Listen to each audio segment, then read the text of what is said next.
Salut tout le monde, aujourd'hui on se retrouve pour le tout premier épisode d'une nouvelle série sur ma chaîne qui se nomme la cave à OAV. Et oui, tu as bien entendu, on va parler d'OAV dans cette série. Pour ceux qui ne savent pas ce que signifie ce terme, eh bien c'est très simple, ça veut tout simplement dire Original Animation Video, ou en français vidéo d'animation originale. Oui, ça sonne tout de suite un peu moins bien. Les OAV, au contraire des animés ou films d'animation, ne sont pas diffusés à la télé ou au cinéma, mais ils sont directement dans les supports vidéo tels que des Blu-ray ou des DVD. Et aujourd'hui, quoi de mieux que vous présenter du lourd, même du très très lourd, avec l'OAV de Kenshin. En effet, on va parler de Rurouni Kenshin Suokuhen, ou le chapitre de la mémoire en français.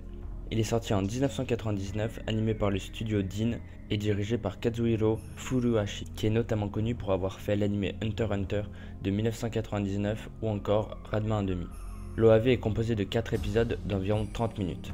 Pour les personnes qui ne connaissent pas Kenshin, eh bien, je vous conseille de vous y intéresser très rapidement. Rurouni Kenshin est un manga de Nobuhiro Watsuki ayant été publié dans le Shonen Jump. Il est encore considéré aujourd'hui comme l'un des piliers du Jump. Cette OAV nous présente le passé de Kenshin en passant par son enfance, sa rencontre avec son maître, mais il va surtout nous raconter l'implication de Kenshin lors de la révolution pour instaurer l'ère Meiji.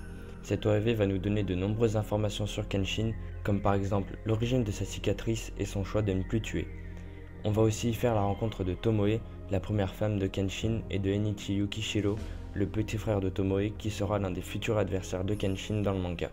Cette OAV a un ton beaucoup plus dramatique que le manga ou l'anime, de par la façon dont il aborde les thèmes présents dans le manga et de par ses graphismes beaucoup plus gore et sanglants que l'anime.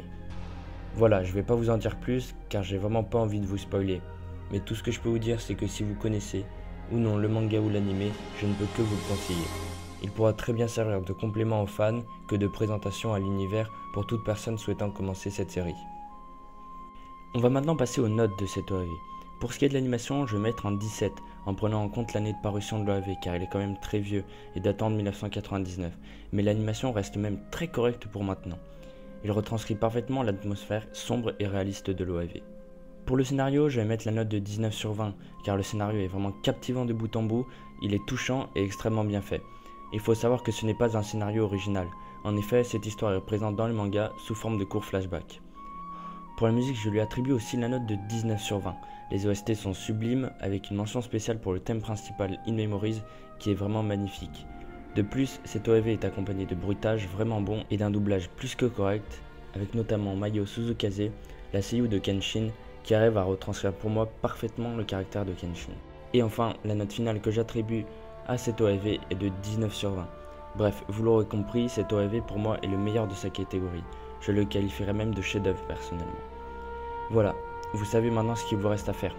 J'espère que ce type de vidéo vous aura plu. Comme d'habitude, n'hésitez pas à mettre un pouce bleu, à me suivre sur les réseaux sociaux et à laisser votre avis dans l'espace commentaire. Je m'excuse aussi pour le manque d'activité sur ma chaîne, j'ai eu de nombreux examens à passer. Pour ce, bye tout le monde!